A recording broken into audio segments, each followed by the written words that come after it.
if you're going to feel bad for yourself, there was a 2 or 3 days to do that. Once I got to the rehab facility and it was time to start doing work to get better and to, get myself to the point where I could live on my own again and take care of myself and move around a house in a safe way and use crutches and, go back to work and work with the kids and athletes that I was working with and do what I really enjoyed and loved. And there was goals that I had, and you didn't necessarily have time to feel bad for yourself. And it constantly got better. There was small setbacks along the way, but things just slowly got better. And so you just kept moving forward. I mean, I think after a while, I don't think I realized how much pain I was in or how miserable I was, because it was better than it was 2 weeks before. It's more than just your output, more than a bike. When you hear your shout out, you know it's all right. Put on your magic pants and let's go. We're cruising into the power zone. Clip in, set yourself free. Come on and take a ride with me. You know what you need to know and what's it all about. Everything you need, it's on the Clip Out.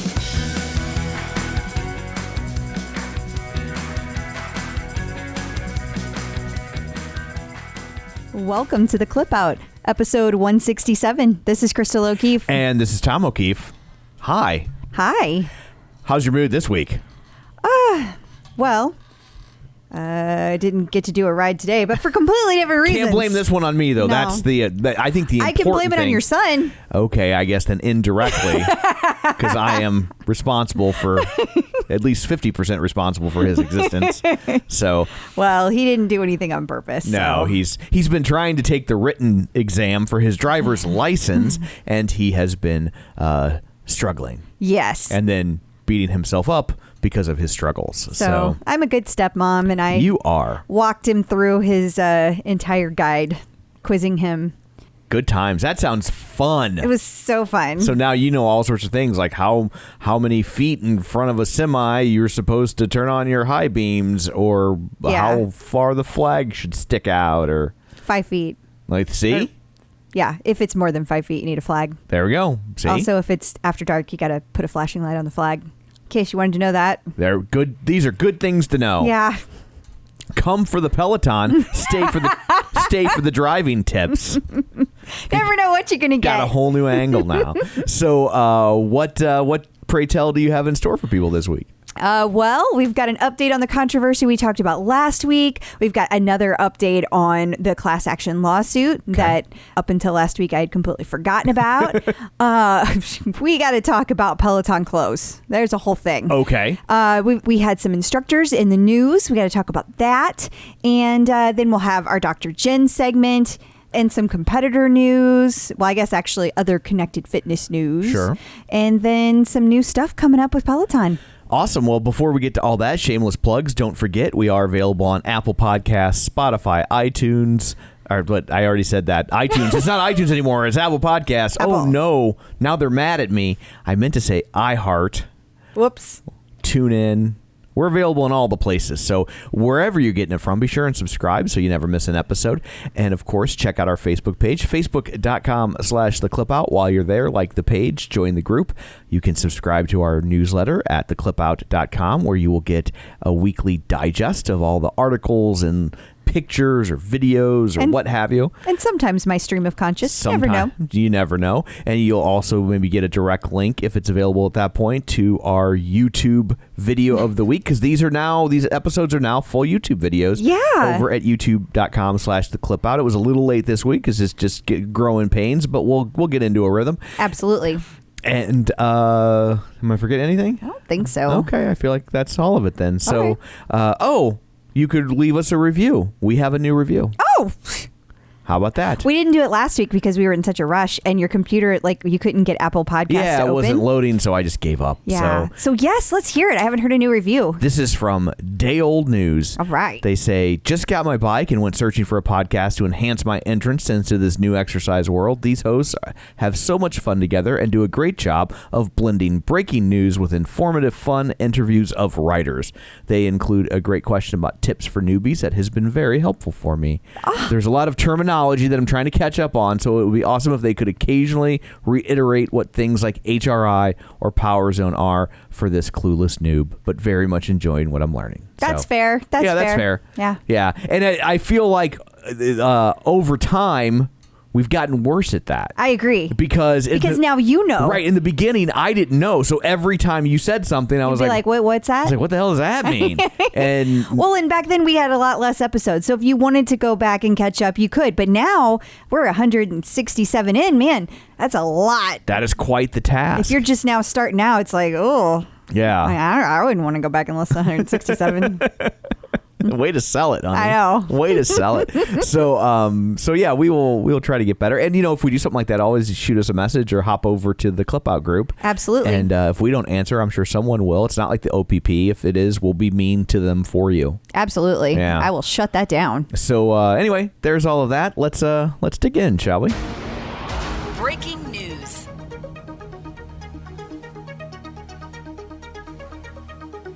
So last week we talked about Leanne Hainsby. We did. And just kind of the situation revolving around her sharing of just a quick recap, very quick. She shared a post that was a picture that was supportive of Black Lives Matter that showed an image of civil rights activists talking to an older white gentleman, and turns out he was a Holocaust denier. Someone sent her a message that said, FYI, not a good guy. She did not reply. And then she blocked that person. She did reply. She did reply. Oh, I'm sorry. She did reply. She just didn't remove the post. Okay. And then she blocked the person. And then she blocked them. And then that person reached out to Peloton. Mm-hmm. And then she issued an apology. Yes. And I think we should issue our own correction here. We had a little mistake last week where we thought the original picture was a post, and then she apologized in the story, but they both existed within the story ecosystem on Instagram. And that is relevant because they disappear on their own after 24 hours. Right. So we were at the time under the impression that the original post was permanent, but the apology was temporary. That is not true. They both went out in the story thing, so we apologized for that. Mm-hmm. And just wanted to set the record straight on that. So anyway, that's where we kind of left it last week, and just some real quick updates on where we stand this week. Yeah. So as it turns out, Leanne Hainsby had a Peloton Facebook group, like all the instructors do, kind of a fan page type of thing. Right. Not owned by Peloton. Right. And as it turns out, 3 of the admins that were running the group, they all happened to be Jewish. And so when they posted their feelings about it, there was a lot of back and forth. Lots of people did not agree that these people had any right to be upset. And so they ended up just closing the group. Gotcha. So Leanne Hainsby's invaders no longer exist. But, on the bright side, Leanne really never called them out or interacted with them in any way whatsoever. Right. And now there's a new group, and Leanne's all over that one, and none of those leaders happen to be Jewish. So for whatever that's worth. Okay. Yeah. Oh. Still silence from Leanne. We do have one more update, the late breaking this afternoon, that the person that this all started with, it was actually a couple, and they have been speaking with Peloton directly today. No updates on what that conversation consisted of, but it did take place. There was also some back and forth with the UK ladies group. They got wrapped into it because some of the people that were upset over in the invaders group ran the UK ladies group. Okay. And so they just started booting out people who had expressed their upsetness at Leanne. And some of those people that got booted had expressed their upsetness in other groups. Like they weren't bringing it to that page. Thank you for clarifying. So it was like they weren't, for lack of a better word, disrupting, sharing their opinion within the UK ladies group, but yet they still got removed from it. Exactly. But the good news there is that since then, I don't know the conversations that took place, but I do know one of the admins took it upon herself to rise above all of this, reach out and put those 2 ladiys back in the group. Well, that's good news. Good for her. Absolutely. That was really nice. So anyway, we're not trying to dwell on it or beat a dead horse. As much as we love beating dead horses, they have it coming. No. Damn dead horses. No, leave the horses alone. Sorry. But we just, that was a pretty big story. We got a lot of feedback on it, and we just felt weird not giving. There's some new updates, and we just wanted to address them. Yeah. There you go. Yep. Moving on, there are updates in the class action lawsuit. Yeah. And so I real quickly this afternoon read the entire brief. Went to law school. Oh, good. Thanks. And so Thanks for doing that. I am now a certified lawyer. No. Do they certify lawyers? I don't even know. That's how you know I'm not one. Did you pass the bar? I did. I passed 4 or 5 bars. Most of them are closed, thankfully, at the moment. But it is Missouri, so some of them are still. Anyway, so this is about the music purge situation. It is. And last week I brought this up because I came across an article talking about that. Well, first of all, this class action lawsuit still existed, which I had completely forgotten about. But also, I left it with that Peloton had requested that several of these members be deposed. Right. And the judge was going to weigh in with his summary. Like he was going to say yes or no. That's what I mean. And since then, I understand that the judge has said, yes, Peloton does get to depose them, because Peloton is under the way that I read this, and the way it sounded like you read the same thing. It looks like the other side was kind of, or at least they've been accused of cherry picking the people that they wanted to represent, this to say like they quote unquote had a worse experience for whatever reason. Yeah, so boy, this is really hard to discern. It's really dense, and we're not lawyers, right? so. But from what I can gather as a layperson, because regardless of what I might have said before, I'm not a lawyer. I feel like I should say that out loud just to cover our butts. Absolutely. But the way the class action lawsuit works is you kind of represent, you pick a handful of names of actual real life people, and then they kind of stand in for everyone. And then if a settlement is reached, then they notify kind of the world through blanket statements, and then people that if they feel they've been aggrieved, they can then try to attach themselves to this and get whatever the settlement is, whether it's 3 free months or a $2 check 6 years from now, as a lot of these things are by the time they divvy it all up. So Peloton wanted to depose these people, and the people mentioned, and the other side did not want them deposed, and the argument seemed to be that there's no need to, and it puts too much burden on them, and they didn't know that they were going to have to get deposed, and the Peloton's kind of like, well, then clearly they knew they were going to get deposed, because any good lawyer has an ethical duty to inform these people of what it means to put your name on a lawsuit, because if they don't want to be deposed, they don't have to be a part of this, and they could still benefit from the settlement just like any other person does in a class action lawsuit, right? And so, so it seems like the judge at least largely accepted that argument and is going to let them depose a select few. Well, good, because that was common sense. Yeah, and it sounds like the 3 people who are named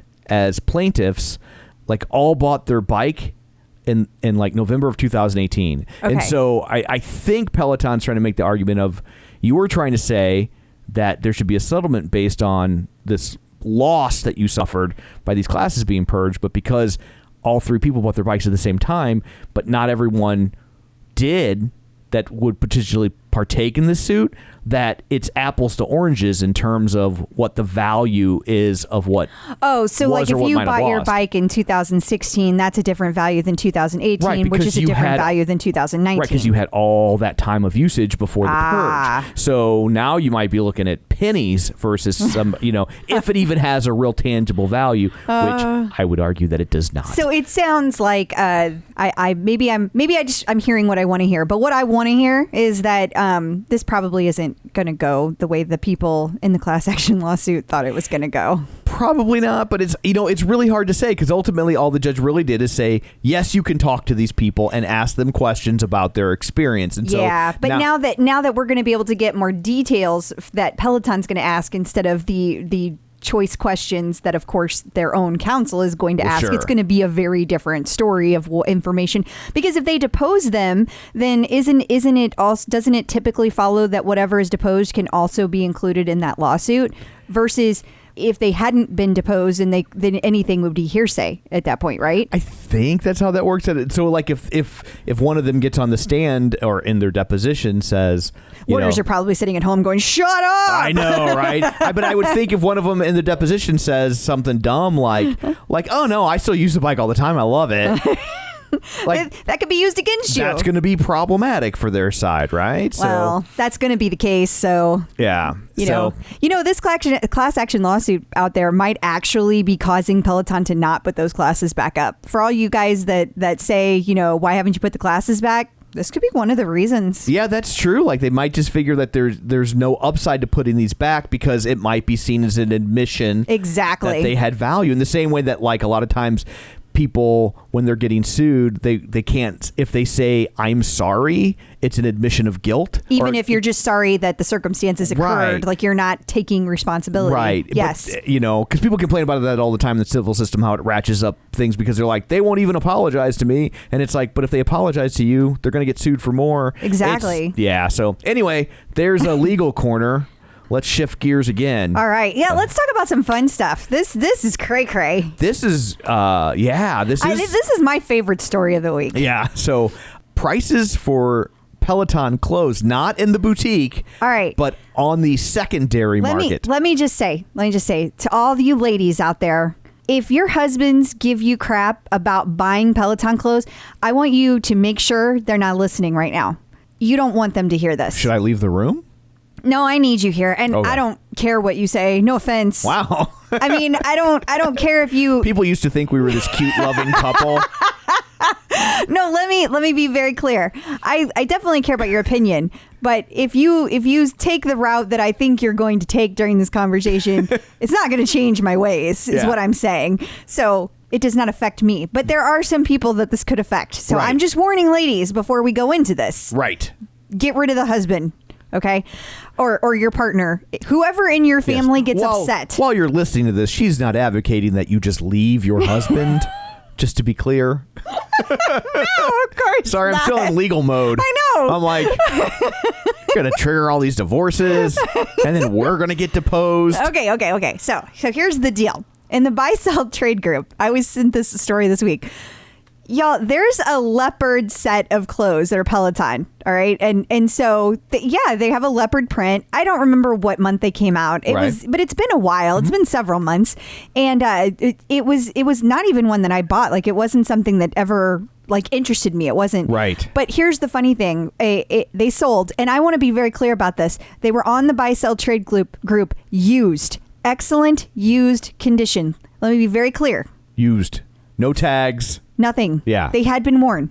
A bra and leggings sold for $620. Used. And what was the original retail on that? $88 for a pair of leggings is the going rate for a with pair, and this was a with outfit. Yeah. And then it's usually around $58, $68 for a bra. So this wasn't some creepy pervy thing where it's like, how long have you been wearing them for? You could wonder that. But then a few minutes later, there was another pair of the cheetah leggings that they marked rare that sold for another $700. Whoa. And again, used. Yeah. And I want to be clear, this didn't just list and no one bought it. These were sold for this amount. Cash on the barrelhead.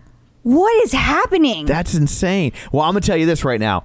First off, I know I tease you about buying stuff in the boutique, but just to be clear, you make more money than I do. Buy whatever you want.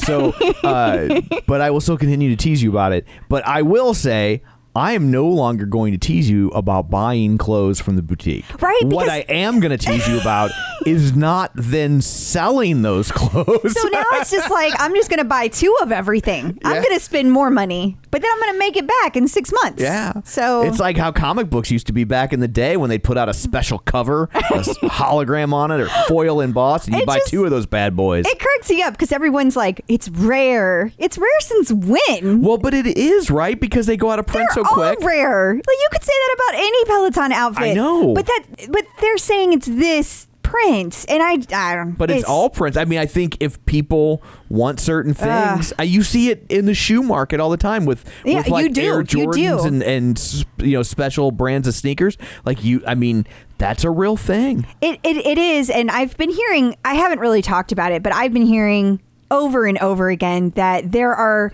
so many people on the first day that this stuff is out, they're going and buying multiple sets, and then they turn around and sell them on the buy sell trade group, and they're marking them up quite a bit. And so, people have called for Peloton to reduce the amount that you can buy at any one time. Like, don't let people buy 5 sets, but I mean, you work in the content industry. You know how difficult it is to keep people from doing that. Yeah, you can sign in with multiple accounts. Totally. There's so many ways around it. If somebody wants to get it, they can. And again, I know I was joking about comic books, but it's the same problem they had in the comic book world, where people would come in and buy 10, 15, 20 copies of a book so they could turn around and flip it. And there's a lot of books that to this day aren't worth as much money as they should be because the print runs got so large on books because it was inflated.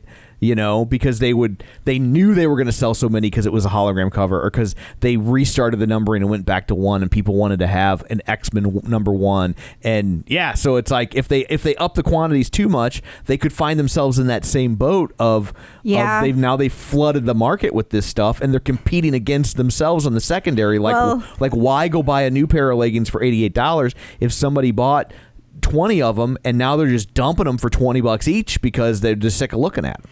I don't know, but I don't know. It's another sign of the times. It is. It's I miss the good old days where you just went in, you got your stuff, and it was your special moment. Like, I would never part with my Peloton clothes because like most of my Peloton outfits they represent a special ride or a special time. Like, there's memories associated with them, and I enjoy wearing them. So if there's something I don't enjoy, I would get rid of that. Right. But there's very, very little of my Peloton clothes I feel that way about. So I just think it's funny. It is. It's fascinating. Crazy. Peloton in the news.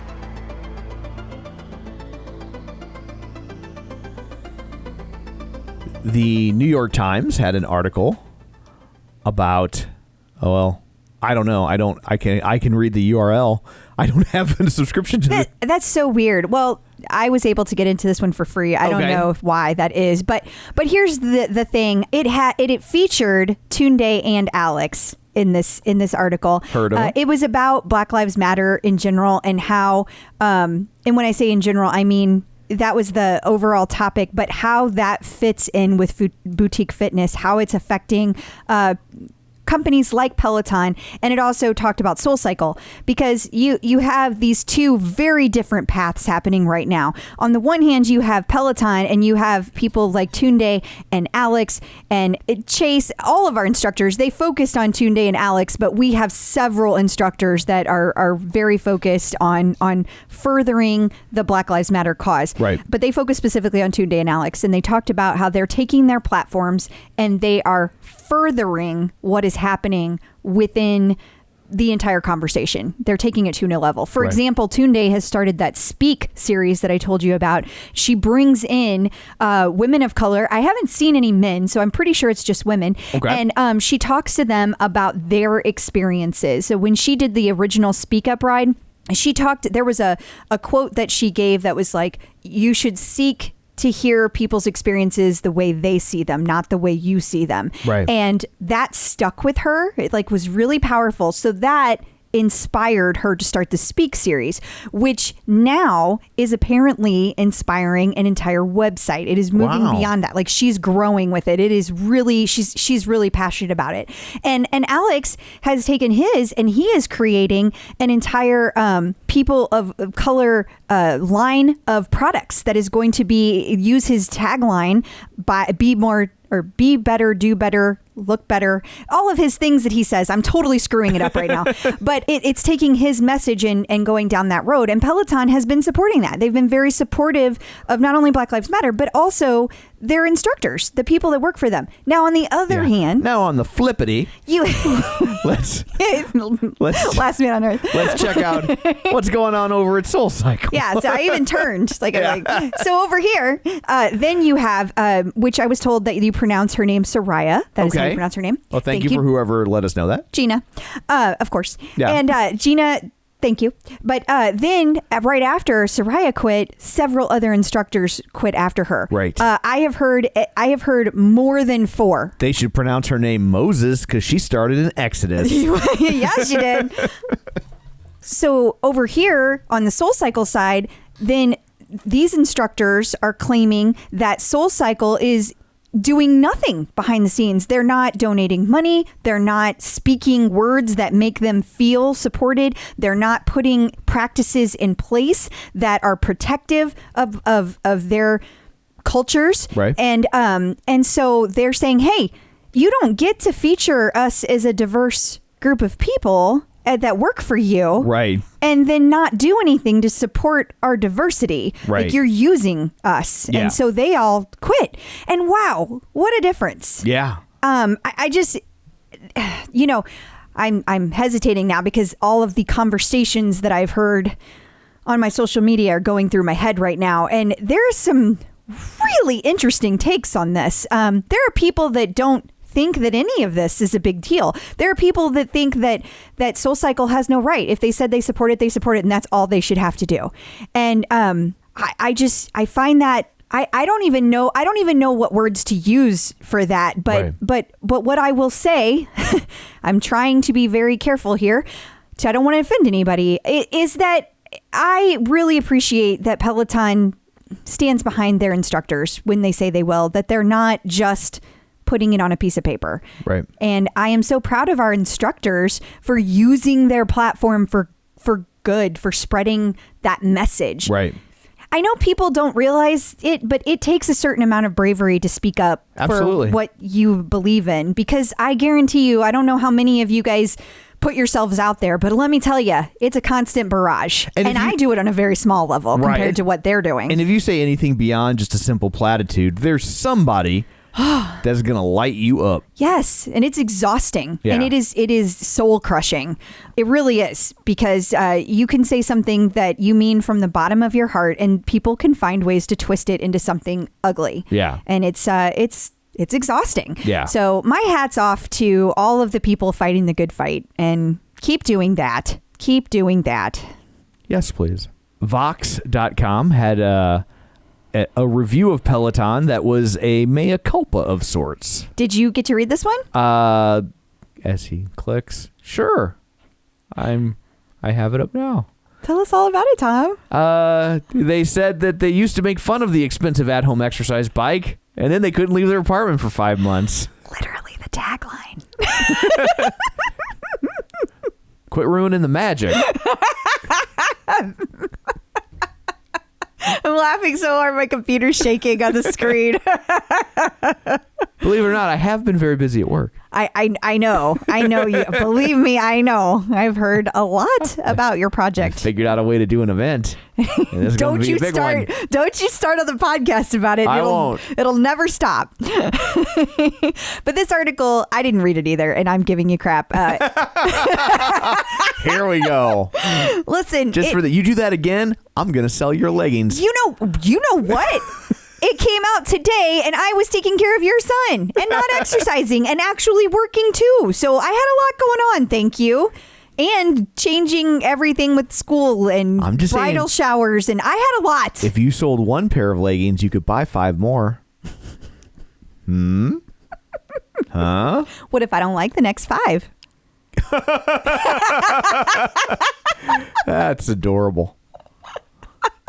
All right. So they kind of start with this article going back all the way to the commercial. Yes. Okay. And so remember when that was the controversy at Peloton? The good old days. I now see that commercial. Remember when that was the biggest deal of 2020? I see that commercial. Now when I think about the commercial, it's in sepia tone. It just feels like a million years ago. Oh my God. I would love to go back to those days in a lot of reasons.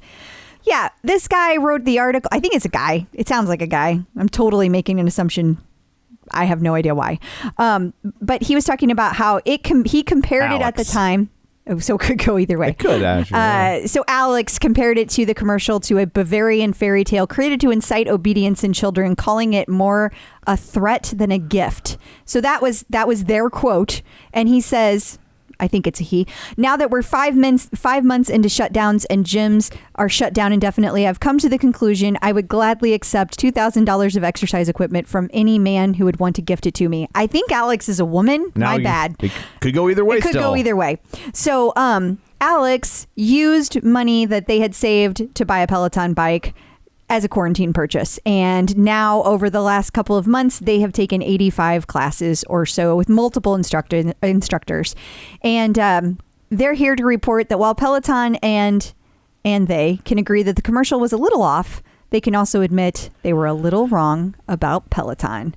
And I see this comment a lot on Twitter. You do? From people when I just kind of looking for things to talk about, and I just searched Peloton on Twitter. You've mentioned that about like celebrity types. Yeah, and I've seen a lot of people have this comment that like, yeah, I was making fun of that commercial, and now I got one, and they're like, this thing's great. Deal changer. And they're still thinking, and they're still like, the commercial maybe didn't strike quite the tone that they were hoping for, but they also understand why people have a passion for it in a way that they didn't previously, and that they're kind of like, yeah, it's pretty awesome.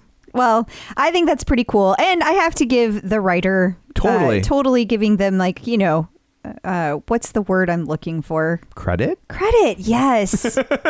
I was like, a bigger word than credit. That's probably what she's going for. No, I was going for credit. Okay, yeah. Fair enough. I would like to give the writer credit because it's not always easy to say that you were wrong. Or even that you didn't have all the information. Totally. Now you have new information and you're able to change your views. Hey, how about that? It's magic. If only everybody could do that. If only everyone could change their opinion when presented with new facts. Anyway, where were we? I guess you're out of lawyer mode now. I am out of lawyer mode. That's why I'm proud to get us sued. So Jenn Sherman was featured. She was. So Tammy Diamore said this. I just want to give her... I figured, because in the notes it says, flipping through New Jersey Monthly Magazine, and look who I see, Jenn Sherman. And I was like, why are you flipping through New Jersey Monthly Magazine? I mean, I know you... this is another one where I cut and pasted. Yeah. This is what happens at the end of the day. I know you enjoyed The Sopranos, but that seems a bit overkill. No pun intended. Well, thank you, Tammy, for sending that. It was a nice little, one column, like in the page, but it was all about. That's it. I'm back in legal mode. There you go. Sidebar, counselor. Different sidebar, but it was a sidebar about Jenn Sherman. That's pretty cool. Just how she used it, Peloton, and kind of her whole history, if you will. It was tiny print. You had to really zoom on Facebook, so I didn't read it that in depth, but very cool. Absolutely. Getting the psychological edge with Dr. Jenn. Joining us again today for our new regular segment, Dr. Jenn Mann. You may know her from VH1's Couple Therapy with Dr. Jenn or VH1's Family Therapy with Dr. Jenn. Her long-running radio show, The Dr. Jenn Show. She's written 4 best-selling books, including The Relationship Fixed, Dr. Jenn's 6-Step Guide to Improving Communication, Connection, and Intimacy. Ladies and gentlemen, Dr. Jenn. Woo! Hey. Hello. And don't forget Peloton addict. Yes. Yes. Part of my credentials. You were doing this out of the kindness of your heart because you just have a love for Peloton. Love and passion for Peloton. Yeah. Lucky. For sure. Lucky us. love and passion is really putting it mildly. I think it's a bit of an obsession, but you guys get it. I do. Well, one of us. Yeah. I get it. I'm adjacent to getting it. Yeah. So he's a supporter of getting it. Correct. You're used to observing the obsession. You just haven't partaken yet. Correct. But there's still hope. I abstain. That's right. But, speaking of that obsession about something you have a great deal of passion for, it kind of leads us into this week's topic. And, there's been all this stuff going on with Leanne Hainsby, and we're not necessarily asking you to comment or drill down on that specifically, but just like, do you have any thoughts on how do you handle it when a coach, an instructor, an artist, a sports figure, someone that you are a fan of, you look up to, you admire, you enjoy their work, does something that it seems, offensive to your sensibilities on a very core level? Like, how do you deal with that? And where is the line between separating art and artist? When is it appropriate? When is it no longer appropriate? The bubble has been burst. How do we handle it? Yeah. Well, I think, first of all, that we tend to put people and our Peloton instructors included on a pedestal because we these are these superhuman, incredibly fit, motivated, motivational, inspiring humans. And it's very easy to forget that they are flawed human beings, just like any one of us, and that they are going to make mistakes just as we do, and that some of them may reveal something significant about their character or their philosophy that we find offensive, such as someone who was recently, their classes were taken down and is no longer a Peloton instructor. Or sure. It may be something that we look at and we go, wow, this person made a mistake, and this isn't necessarily something that reveals their character. Or we may even look at it and say, wow, this is someone who just it hasn't clicked for them yet. And so I think what we have to really do is assess all of these things on a more nuanced level, and to really look at intent, to look at character, to look at the bigger picture, because we do get attached to our instructors, we get attached to their classes, and we also are very inspired by them. And it's always a tricky line to walk to say, like, oh, this person really, really inspires me, but I really don't agree with their stance on X, Y, and Z that's very important to me. And kind of we have to figure out how to sort of make that shift in our own hearts and our own psyches. So do you have any thoughts on just high level, because it's gonna apply to a whole host of things, but like, where is somebody where is the line for people? Like, at what point is someone being overly sensitive versus like this is a legitimate thing? And I know that's kind of case by case, but are there certain aspects or feelings that someone could point to that, like, no, this one is a bigger deal than this other one? Well, I think you ask a great question. And, I'm assuming that you've already shared with your listeners all about the history behind what happened with Leanne. Yeah. Look, I am Jewish, and I also happen to love Leanne's classes. I think that they are terrific. And from what I have observed, and I don't have all of the details, there's always more to be revealed, but it sounds like she was really trying to be sensitive to one cause and didn't really realize she was being insensitive to another cause. And it didn't seem to click for her. And it seems, and look, I tend to like to give people the benefit of the doubt and understand, I am someone who's been working as a therapist for 3 decades, that part of my job requires enormous compassion for people. And I also really get that people are flawed. And I also get that there is a process of education for most people, especially on topics that are not familiar to them, on topics that they haven't been educated on. So I tend to try to give people the benefit of the doubt. But I also really get that this is a button pusher, Right. that, this is a really sensitive topic, and that it is something that also shows something about her inability to kind of translate her social justice desires and passions from one group to another. I think that kind of shows, again, giving the benefit of the doubt, which I try to do. I think it shows a real lack of understanding that hopefully will start to click in as it seems like this is sort of snowballed.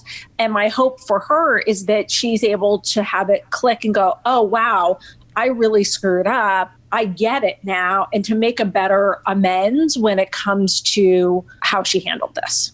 Yeah, I think a good takeaway is just in situations like that, it's important to try and let the aggrieved party know that you heard them. That you've heard them. Yeah. Yeah. Well, look, in my book, The Relationship Fix, I talk a lot about how to make amends.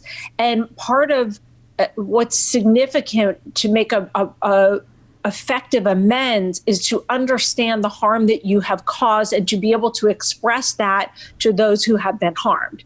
To just say, I'm sorry, or, oh, I shouldn't have done that. Like, that's that's just words. It's like we can all parrot words, Right. So whenever I see like a parent say, say you're sorry that you did this, it's like I always say, oh, don't say that, because you're just teaching someone to parrot words. Right. What matters is that it sinks in, that there is an understanding and a shift internally in the person in order for the amends to be really helpful and healing to those who have been harmed. I think that's a really good point. I think so too. Well, thank you so much for taking time to join us today. Before we go, where can people find you? People can find me on social media at Dr. Jenn Mann, DrJennMann, 2 N's on Jen, 2 N's on Mann, and also on my website, which is spelled out, Dr. Jenn, DoctorJenn.com.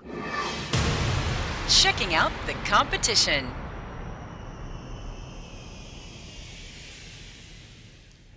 The Motley Fool had an article. They did. I'm laughing already because I just want to point out, because I had so many people send it to me, and I know they were very hot and cold about Peloton, depending on who wrote the article. And depending on which clickbait they were pushing into your Facebook feed. Absolutely. Absolutely. But I thought that this article was interesting because it talks about Lululemon and the mirror acquisition. Right. And it talked about 3 reasons that it may not work out so well. And I didn't agree with some of the reasons, but I agreed with some. And one of the reasons that I agreed with them is they've talked about how Peloton already has so much market share. Sure. That assuming that you can buy mirror and then turn it into something that can actively compete with Peloton in this space is not necessarily true. It's kind of like if it's 1983 and you're like, we got to catch up with Atari, let's buy ColecoVision. Yeah. And this is a weird one because mirror, it can be a competitor of Peloton. It also can be a complement depending on how you use Peloton. Right. Like if you use Peloton only the bike and you don't use any of the other classes, any of the other content, because for whatever reason you don't like it, you don't have the equipment, whatever. You like to throw away money. Yeah. Whatever. Because a lot of stuff you don't need the bike to do. Like, yeah, so, you don't. You're right. You don't. It's like if you would really be duplicating services. You would, but some people just really like I know early on when Mirror and Tonal came out, and I was back at the beginning trying to understand just what the difference between Mirror and Tonal was way back then. Yeah. And I talked to one of our listeners, and she's been on the podcast. We've interviewed her, Chrissy Blackwood, and we talked to her, and she had bought a mirror and she loves it. Absolutely loves it. And now at the time, Peloton didn't have as much content out. Sure. That was besides the bike when she bought her mirror. So I think that's part of it. Totally. But also she really loved the live class aspect of mirror because it's very similar to Peloton in that it's competitive. You're seeing the instructor on the screen. They're giving you feedback. They're giving you shout outs. You can follow along with other people. It's got that Peloton-esque aspect. Sure. However, on the flip side, it's all moves that you can do without weights. So if weight training is your thing, then I don't know that you would want to buy this as opposed to just doing the weight videos with Peloton or one of the other services out there. However, on the flip side, Lululemon, they're saying could go down the way of Under Armour and like buy this whole thing and then not use it for cool stuff. Like in my mind, they have the opportunity to put lots of cool stuff on it, like trying on clothes and those kinds of things, or doing personal training. They could go a bunch of different ways, but who knows if they will? Right. And if they don't, now they've just sunk all this money into it, and they're just expecting that they're just going to get all this money from new users, which I don't know that they will, because it's not just Peloton they're competing against. There's a ton of new products coming to market. Right. So I felt like, even though I don't necessarily agree with Motley Fool in general, I feel like it's not a done deal. Like this is not just this is not necessarily a slam dunk. I would agree, because I don't feel like whatever mirror's gonna be, I don't feel like it's there yet. Yeah. So if Lululemon can't take it to the next level, then they, I could buy a Harley Davidson, but I don't know how to drive one. Yeah. So it's not going to do any good. It's just going to sit in the driveway. You'll be able to beat me on a bicycle because I'm not going to know. It doesn't matter, right? And exactly. so it's like I kind of feel like I'm not entirely convinced that Lululemon knows what they're doing. I don't know. Time will tell. Yes, it will. Other connected fitness. However badly for grammar police, however badly your day is going, it's probably not going as badly as the people who work at Garmin. Yeah, last week. Oof. So if you guys haven't heard, I just thought this was an interesting story. I feel like most people know about ransomware. If you don't, you probably want to Google it because I'm going to talk about things that you're not aware of. But in general, it just means that somebody took some of your information. They basically hijack your computer and they'll sell it back to you. Yeah.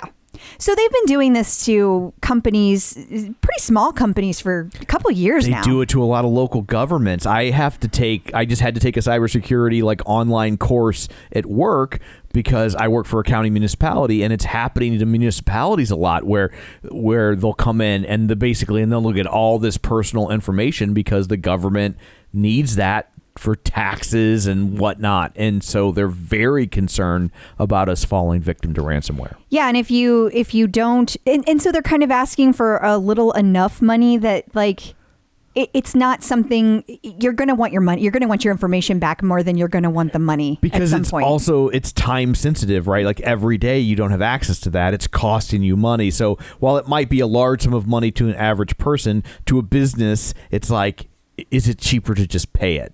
So the interesting thing is that they attacked Garmin, and Garmin is a Kansas-based company for those of you that don't know. So all of their services were down.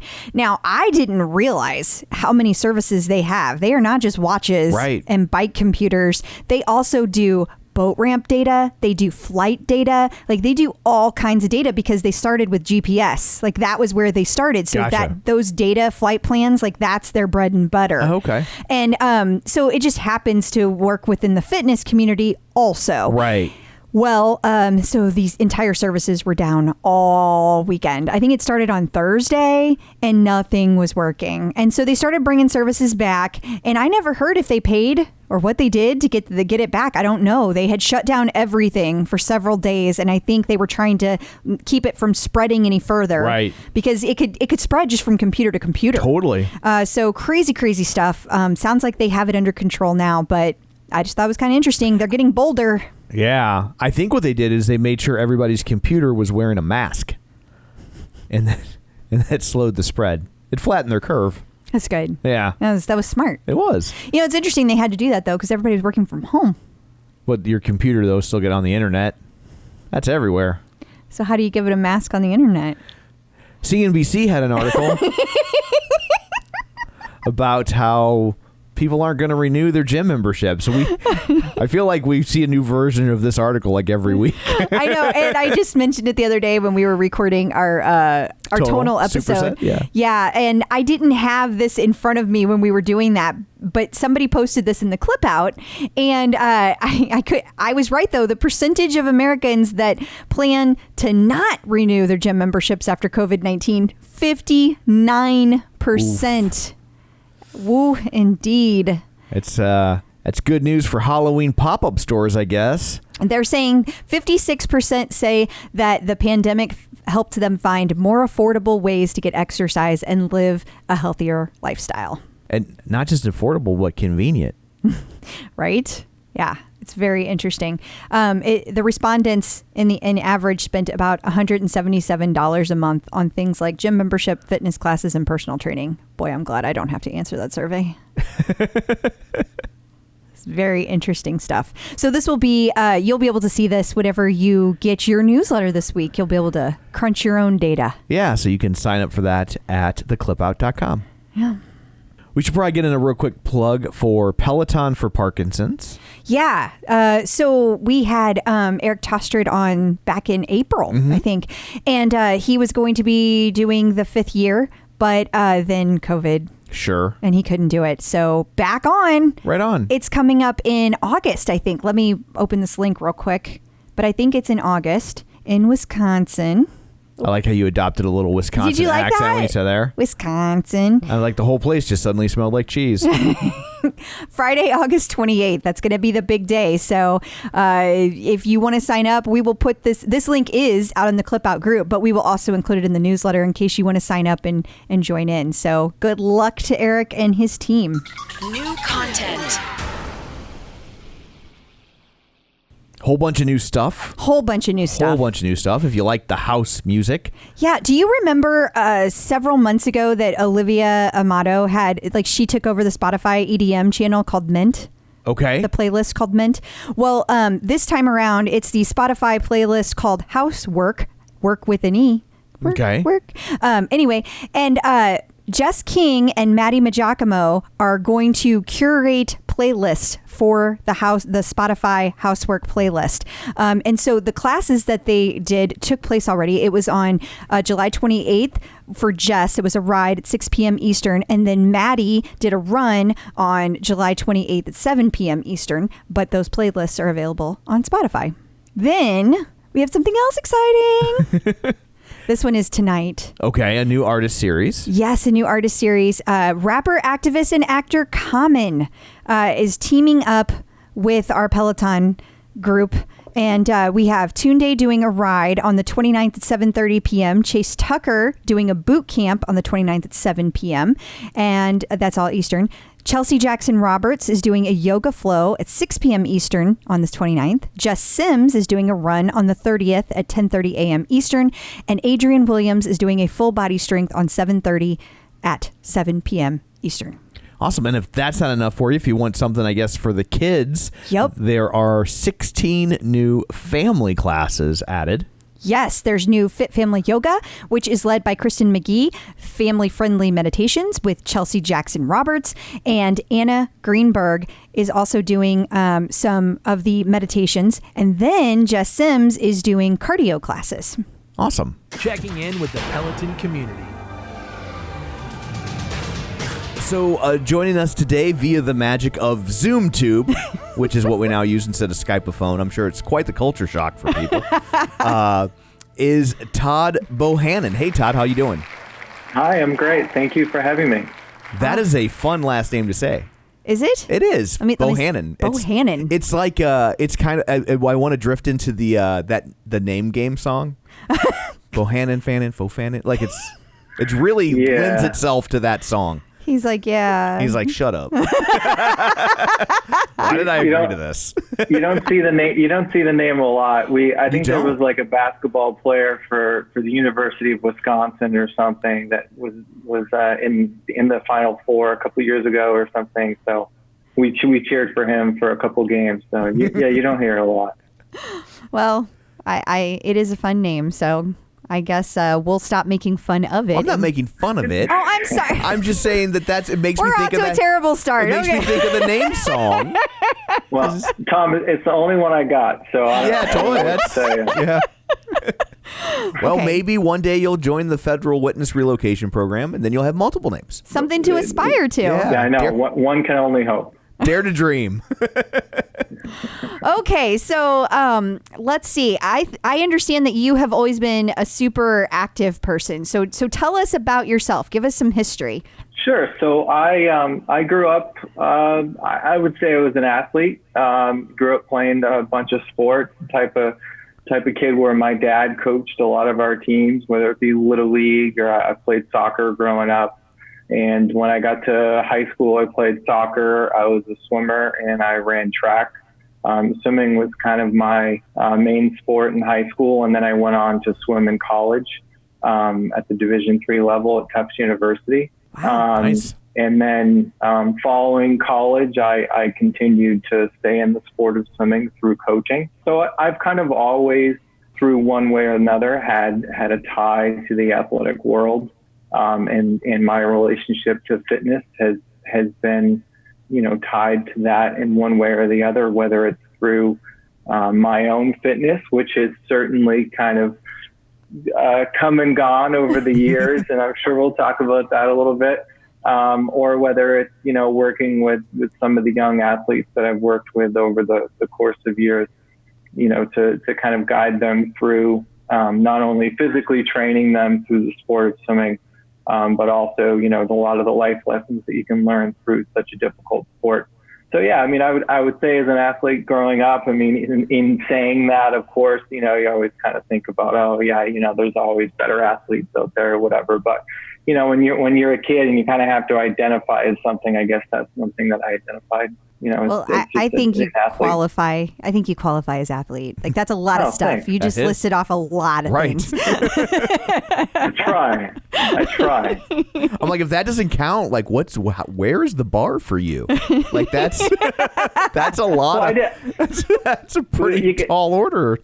You got to notice, I didn't necessarily say I was a good athlete. I mean, I was decent. But there's always somebody better. I mean, that's one thing that I always teach my kids. Sometimes they get a little bit of a big head, or they get a little too big for their britches. And the sport of swimming is perfect for that, because you don't even have to put them on the same basketball court as somebody else. You can just literally go into a database of times these days and say, well, you think that you're hot stuff, but this kid over here is probably working twice as hard as you, and they're, look at their times. And so it kind of redirects them back towards practice and their training, and kind of gets them, refocused. So there's always somebody out there. I think Matt says that a lot in a lot of his classes, Matt Wolfers. So you're Definitely. like, you remind the kids, you're literally a big fish in a little pool.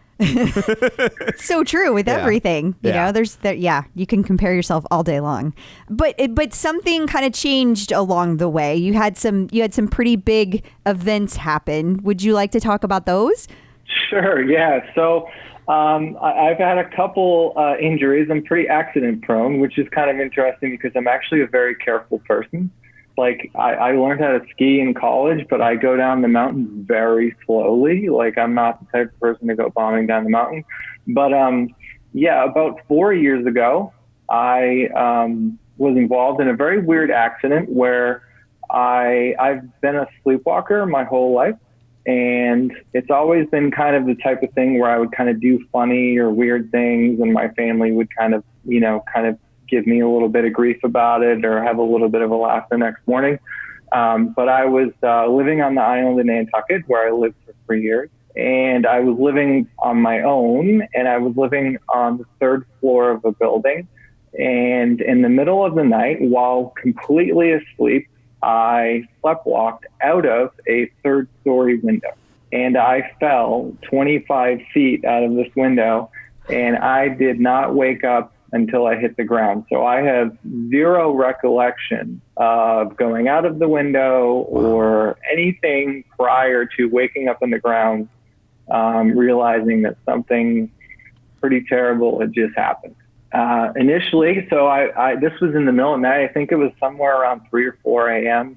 Unfortunately, I was living alone at the time. I was supposed to have some roommates join me, but they hadn't come yet.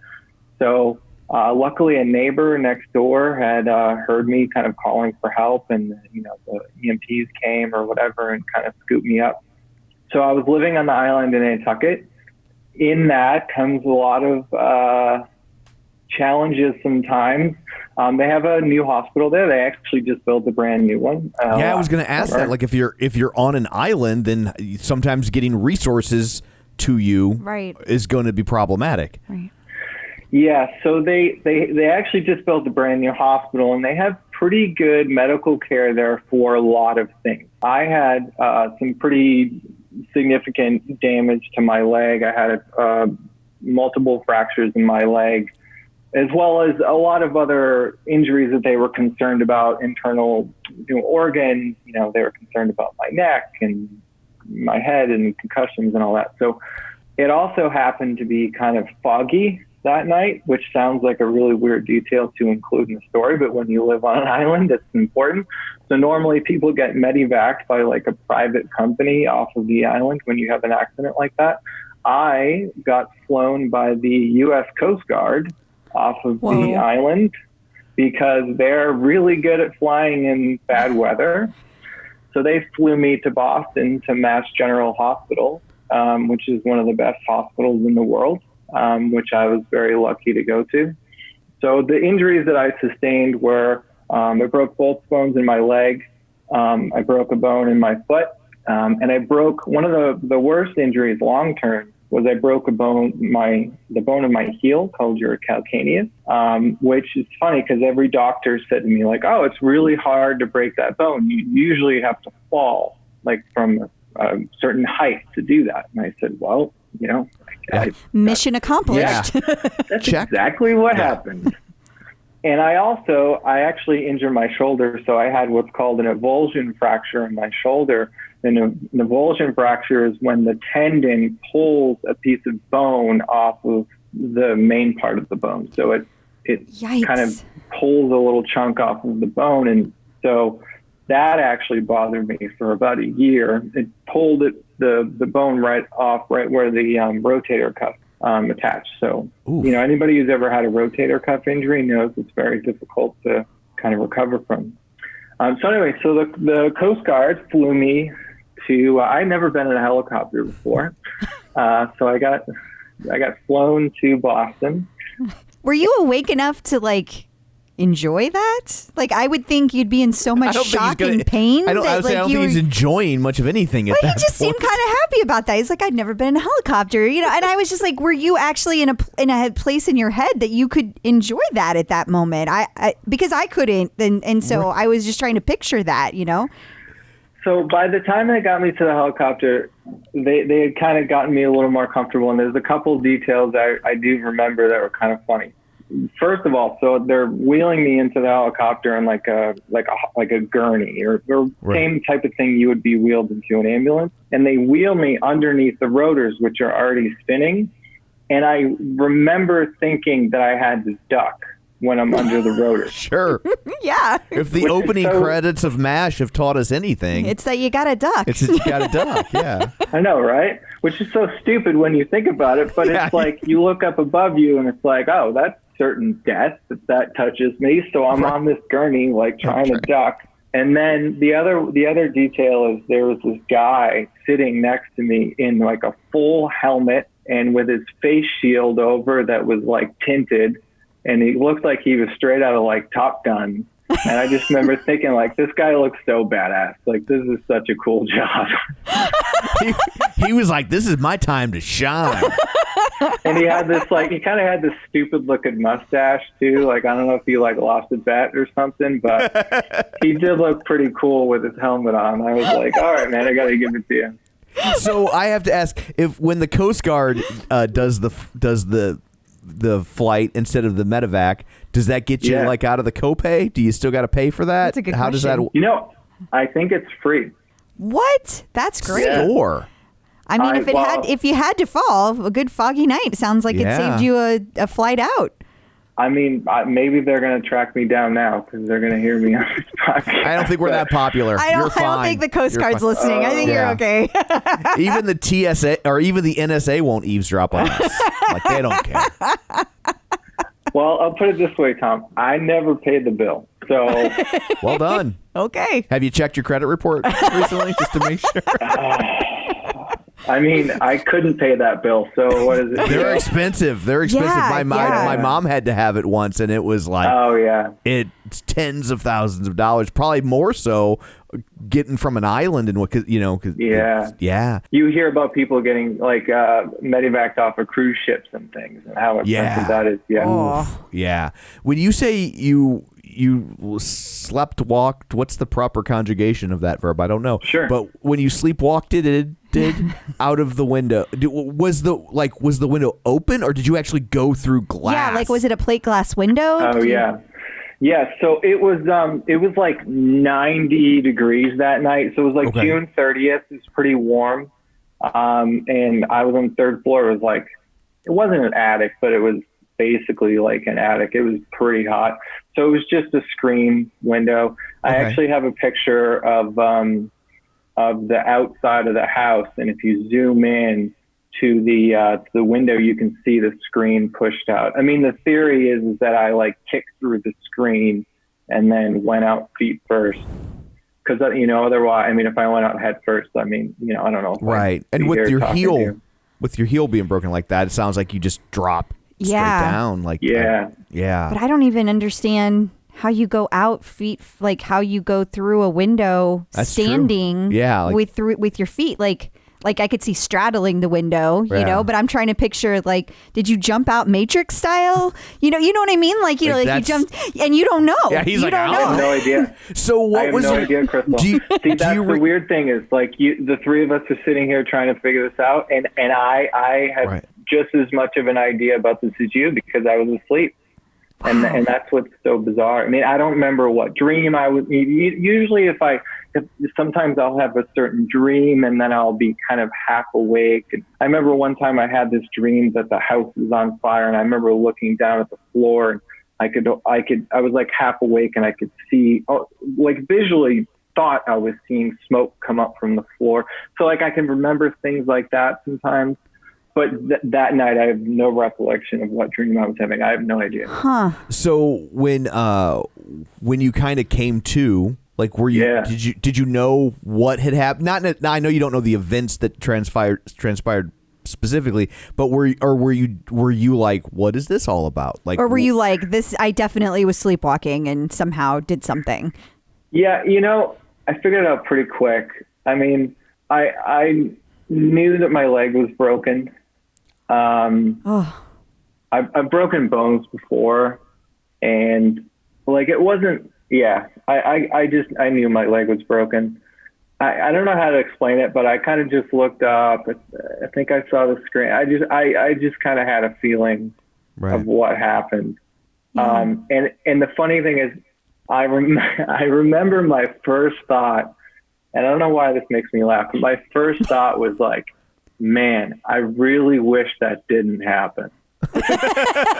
Like, sure? Yeah, that's like fair. If something happens in your life and you're just like, can we just turn the DVR back like 5 minutes?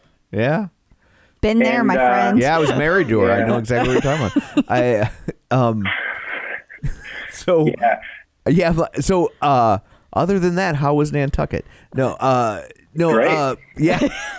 Have you ever heard of a comedian by the name of Mike Birbiglia? It's funny you asked that question. So Mike Birbiglia had that movie, right? Right.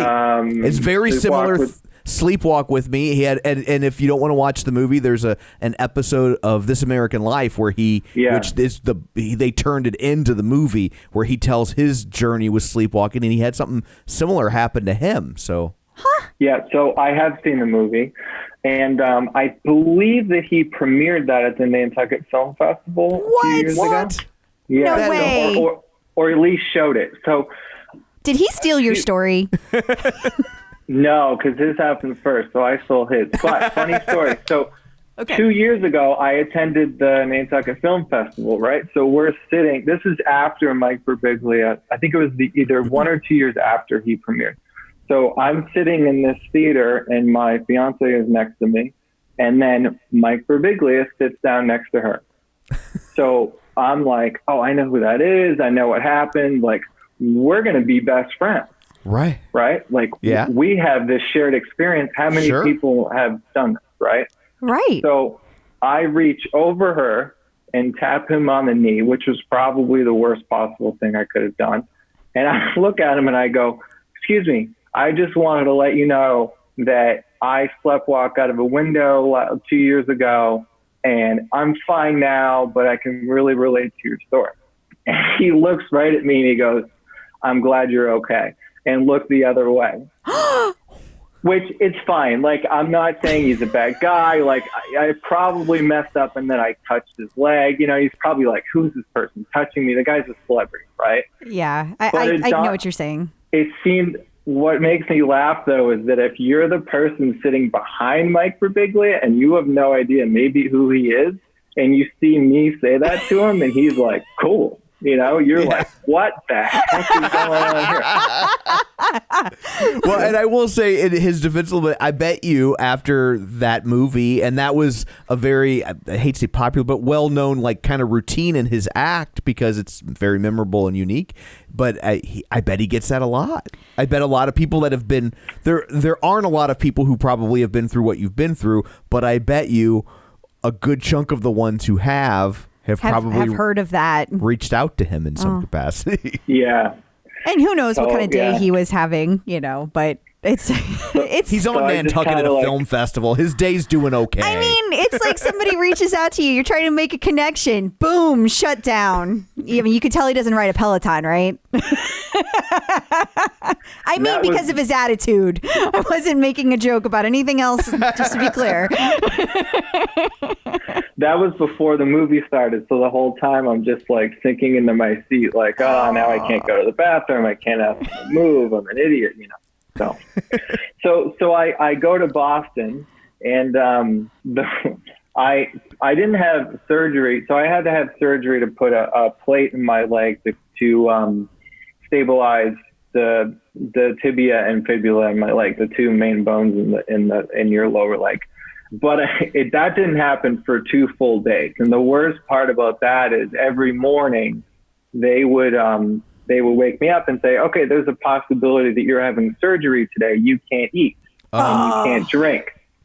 So I would make it all the way to like 4 o'clock in the afternoon. And they're like, oh, no, not going to happen today. Now you can have something to eat or drink. Right. So I had nurses giving me sneaking me ice chips, like, oh, we're sure you're really thirsty, and I'm like half out of it because I'm on every drug they could possibly. Yeah, I bet. But they're this is a major hospital. It's one of the best hospitals in the world. They're literally flying people in with helicopters that are getting put in front of me for surgery because they're, in worse shape than I was. But so I had surgery. I was there for a couple days. And then I went to a rehab facility back on Cape Cod where I grew up, where my parents lived. And I was there for 6 weeks and just working on a lot of different stuff, just not even really rehabbing my leg that I had injured, but just how to kind of get through life, just move around in a safe way and whatnot. And then, so I was on crutches for a total of 6 months. I had either a cast or a boot for that entire time. Every time I would go back to the doctor, they would have to cut the cast off and give me a new one and then when they would give me the cast, it would be tight on my leg, but my leg was atrophying at such a significant rate. By the time I would go back to the doctor, the cast would be like rattling around.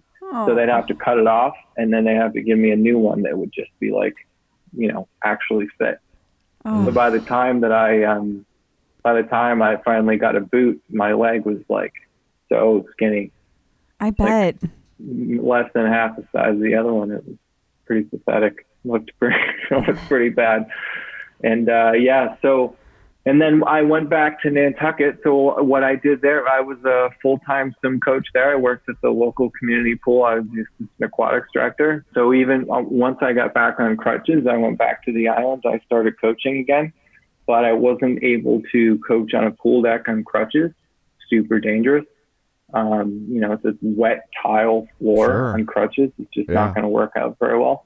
So I had a wheelchair that I was coaching from, which sounds kind of like people are like, oh, that must have been tough. And it was like, no, it was awesome. Like I was like zooming around the pool deck, like, I was like spinning around, like making the little kids laugh. Yeah, I was teaching swimming. We had a big swimming lessons program, teaching swimming lessons, going up and down the pool deck on a wheelchair. Obviously not to make light of using wheelchair for people who need to use it, but Of course. On a wet pool deck, it was a way for me to actually still stay engaged with the kids. Totally. Obviously I wouldn't have been able to when I was on crutches.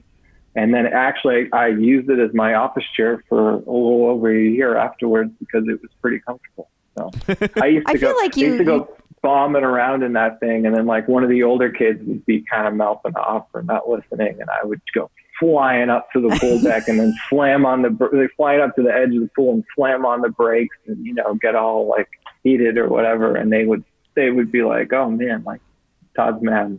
I mean, I feel like you took an opportunity to make it into as positive. You took a situation that could have just been really depressing, and you were making lemonade. Exactly. So yeah. I mean, you just don't have a choice at that point. I think people would say to me like, oh, we're impressed with your attitude or this and that, and like it was nice to hear that from people. It was encouraging, but at the same point too, like it was just my reality. I mean, right. If you're going to feel bad for yourself, there was a 2 or 3 days to do that. Once I got to the rehab facility and it was time to start doing work to get better and to, get myself to the point where I could live on my own again and take care of myself and move around a house in a safe way and use crutches and, go back to work and work with the kids and athletes that I was working with and do what I really enjoyed and loved. And there was goals that I had, and you didn't necessarily have time to feel bad for yourself. And it constantly got better. There was small setbacks along the way, but things just slowly got better. And so you just kept moving forward. I mean, I think after a while, I don't think I realized how much pain I was in or how miserable I was, because it was better than it was 2 weeks before. The sort of swelling that I would get in my foot, especially once I started using crutches and eventually using a cane, the sort of swelling that I would get once I started walking again was pretty dramatic. You just had to push through it. Like I had work, I had the kids that I was coaching, and if you have a 7 or 8 year old kid, either in swimming lessons or on the swim team who you're coaching on the pool deck, like they don't necessarily care that you're in pain. Like they're in swimming lessons. They want to have fun. You can take the word necessarily out of that sentence. They don't care. Kids don't care. They're not wired to care about that kind of stuff. Oh, that must suck for you. Anyway, about me. Yeah. Definitely. So do you feel like this changed your perspective on fitness at all? So it did. Over the course after college, I'd always gone up and down with my weight, and I think probably the biggest part of that was just not eating correctly and poor nutrition. But after this accident, I think what I realized was one of the biggest things that I could do for myself was to lose weight and to take some pressure off of my foot.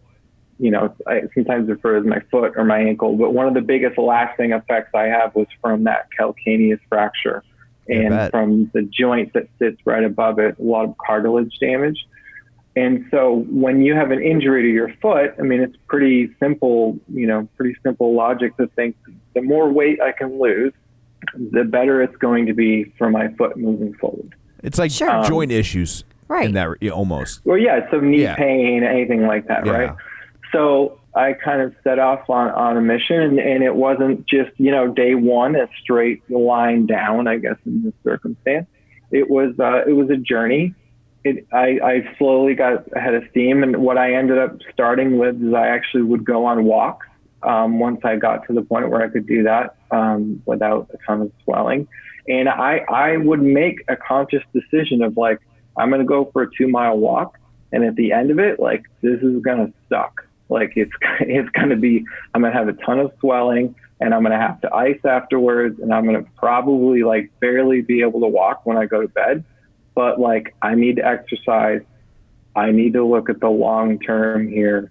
Like I need to be working towards, this goal, long-term goal, even if it means that this is going to be pretty miserable for me tonight, tomorrow morning, or whatever, which I'm sure a lot of people can relate to in terms of their, a lot of the workouts that we're doing on Peloton or whatever in the moment kind of suck, right? But it helps us reach sort of long-term goals.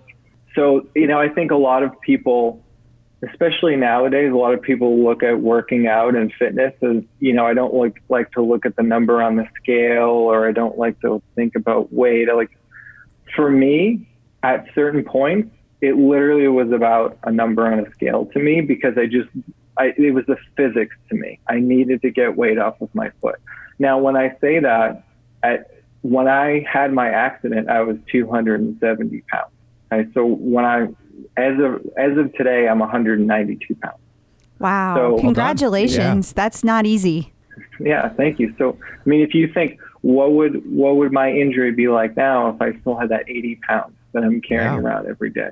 Right. So, another big thing for me is that I got my nutrition kind of in order, and I did Weight Watchers for that. And, some people, would say, oh, that's, maybe a short term or a fad diet or whatever. What it really did for me was it just taught me how to eat. It taught me, that I really needed to cut out a lot of the sort of carbs and the sugars that I was eating.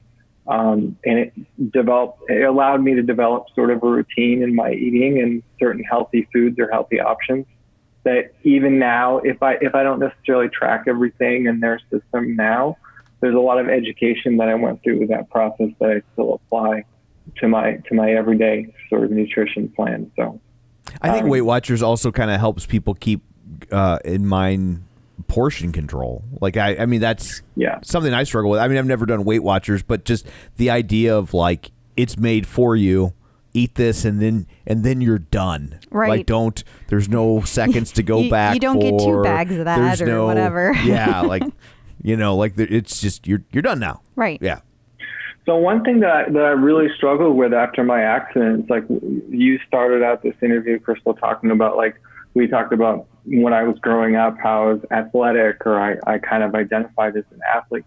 After my accident, that was one of the hardest mental aspects of it for me, is I didn't feel athletic. I have certain lasting effects of this injury that will be with me forever. If you met me in person right now, you may or may not notice any of those. I certainly feel them on a daily basis when I wake up. But it was very hard I was 33 when this accident happened. So it was very hard for me to kind of wrap my mind around the fact of, am I athletic anymore? Am I broken, for lack of a better term? There's certain parts of me that maybe I'm never going to get back. I mean, I certainly wasn't in good shape, but I always had it in my back of my mind that I could be if I really wanted. Sure. Yeah. It's like if Tom wanted to get on the chicken tender bike, it's like it's always there for him. Totally. Right. I get what you're saying. There's a difference between choosing not to and being essentially being told, like, this is no longer an option. Absolutely. That's one of my favorite things that the Peloton instructors talk about, is that this is something you get to do. You don't have to do it today. Like, those of us who do exercise, Tom, we choose to do it. Nobody's making us, and we hopefully most of us appreciate that, like, our bodies can still do that. So I totally get what you're saying. I would think that if it were me, because I'm a little bit negative, just a little tiny bit, I think I would have felt very powerless. Like, I would have felt like if somebody took the option away from me, and that would make me angry. Like, it would no longer it wouldn't feel like it was an option to be active anymore. Yeah, I think a good analogy is kind of like what's going on right now in the world with the quarantine, sheltering in place. Like, let's not kid ourselves. Most nights I'm going to come home and sit down and watch TV, but knowing that that's really kind of the only option that I have, it gets frustrating. Yeah. Yeah, I can remember lying in the emergency room. So right when I had first gotten to Boston, and they were telling me about my heel fracture. One interesting point about my heel fracture is I remember looking down at my foot and seeing it ballooned up. And I looked over at the doctor and I said, "What's wrong with my foot?" And they're like, "Well, you broke your heel." Well, my leg, the 2 bones that I broke in my leg, hurt so bad, I didn't even realize that my foot hurt at all. Oh, my God. So then they explained to me that the heel fracture, whatever, and then they said, you might have a limp for the rest of your life. And it was so weird to me, because I've broken a handful of bones, like 5 or 6 bones prior to this in my life, collarbone a couple times, all this stuff. So I remember looking at the guy being like, "Well, what do you mean? Like, a bone breaks and it just heals? Like, right. Just put it back together. Like, this is a construction project. It's what I'm paying you for." Yeah. And it was, and that was a little tough. And so I think, in the back of my mind, again, something that's always out there and available to me, I've always had this sort of thought about, it's like, oh, it'd be cool to run a marathon. Sure. And I've always had that thought since I was a little kid. Growing up in Massachusetts, I remember sitting on the floor of our living room with my mother watching the Boston Marathon. Sure, on absolutely. local TV every year and being kind of fascinated by it. And it was always something that was kind of on a bucket list. Now, when I was 270 pounds, was I actively pursuing that? No. No. But it was But again, it's Yeah. like somebody taking that. That's a different story. Yeah, and so that's something that I could not do now, but there's other things that I could do. So, and I'm much healthier now than I was when I had the opportunity to theoretically run a marathon, but I wasn't choosing to take that opportunity. So, and healthier in terms of, resting heart rate and lower blood pressure and, actually living longer probably. So, That's the real marathon. Yeah. The only marathon that really counts. Right. So where does the Peloton fit into this journey? Sure. So the Peloton fits in. So my now fiance and I started dating in January of 2018. So about a year and a half after my accident. And I like to say I had just stopped limping right before we met. And like afterwards, she's like, no, you were still limping. But you think okay, whatever. You're like, that was my strut, woman. I say that all the time. I say, no, it's just swagger. Yeah. So a few months into dating, I was like, I want to start. I'm going on all these walks, and I'm just, I was kind of progressing physically to try to do more. And she goes, I've always enjoyed doing spinning. Why don't you go spin? And there was a local studio in Nantucket. The biggest issue that I have with my foot is side-to-side motion. So the joint that I have issue with in my foot, right above the heel bone, is the joint that gives you side-to-side motion in your foot. So with spinning, need a lot of side-to-side motion. So she's like, this will be perfect for you. So we went. It was hard. I almost threw up, but I loved it. And I continued to go to the studio on Nantucket, which was awesome. So the two ladies that I took classes with there were mothers of kids that I coached on the swim team. Oh, awesome. They are like the toughest chicks you'll ever meet in your life. One of them is Irish, like from Ireland. She's about 4'10", and she could 100% beat me up. 100%. We're like that. Yeah. I'm so tough. But the way that they coached these classes, it was just exactly how, or very, very similar to how I coach swimming. And it wasn't a spin studio where they didn't baby you. They didn't, there wasn't a ton of tap backs and dancing and all this kind of stuff. And yeah, I was the only guy in the class, and everybody else was kind of other mothers from the swim team, to be honest with you. But they were tough, and it was athletic, and it was a workout, and it was like we were training for something, and I loved it. And so I started feeling athletic again. That was the turning point. It's one thing to go on a 2-3 mile walk, and that was great.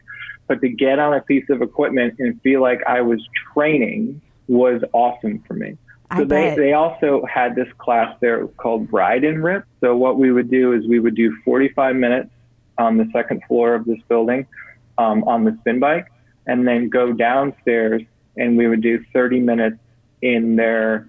It would be kind of like half of a HIIT, like half like CrossFit type class.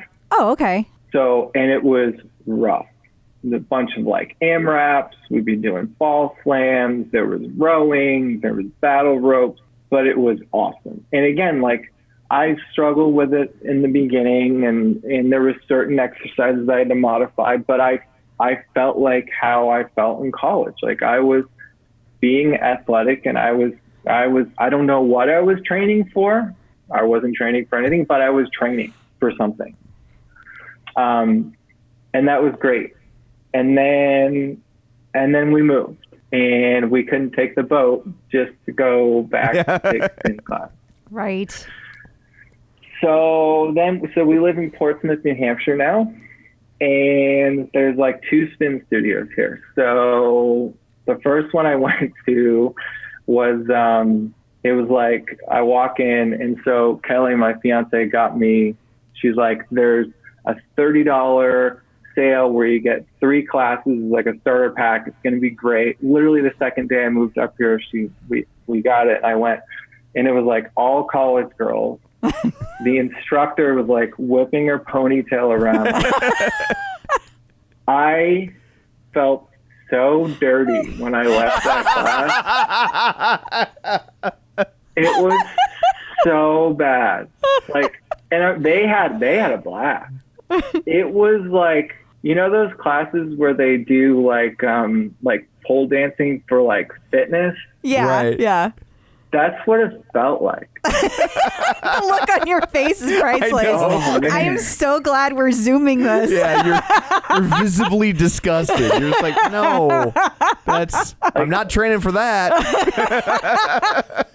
Like, I came home and I was like, Kelly, like, I don't think I cheated on you, but I don't feel right about that. You're like, I think we need to take a break. So I didn't go back. And then there was this other studio, which was kind of nice. Like, that's where all like the moms were. I was like, okay, where the grown-ups were. I get along with moms. Yeah, like, all right. All the moms mothers like of the girls from the other class are in this one. I know. Right, Tom? I should have been like, you should see what your daughter's doing at the other studio. I feel old now. Jeez. It only gets worse. Yeah, that's true. So I was like pretty into that, right? And then there was, first of all, both places wouldn't let me use my watch to get to look at my heart rate. I was like, what are we doing here? Right. Yeah. So then there was this one lady who was an instructor, and she's like walking around the room. And first of all, I hate that. I'm like, can you just get on the bike and ride? Like, I'm riding, like you ride, right? Right. So she walks over to me, and first of all, she'd already picked on me about looking at my watch. And then my hands are on the handlebars in whatever position, whatever those positions are, third, whatever, I don't even know, right? And she puts her hands on top of mine, and she goes, I'm transferring my energy to you. Yeah. And at that very moment, I was like, I'm out. Nowadays, I'd be like, I'm transferring my COVID to you. Right. Yeah. And I was like, what is this? Like, is this Reiki? Like, no offense to Reiki, but I'm not into that. Like, right. And even if you were, that's not what you went there for. Like, that wasn't your purpose for being there. So no, I want to get my butt kicked. Like, get on the bike, you know? I don't know. So then I was kind of down on whatever. So then Kelly, my fiance, starts going, you know, she goes, well, we need a Peloton, you know? So I always give her a hard time. So I have a background in banking before I was coaching, you know? So, you know, we split the financial decisions and stuff, but she, you know, she's always, I try to make the responsible financial decisions. Right? We can read between the lines. Yeah. We know what you're saying. So when you run the numbers, it is a responsible financial decision. Yes, I will run the numbers, and then we will both analyze them. That's a good point. take it. I don't feel like Todd agrees with my sales and how much money I save you, Tom. Yes. You're my new favorite interview.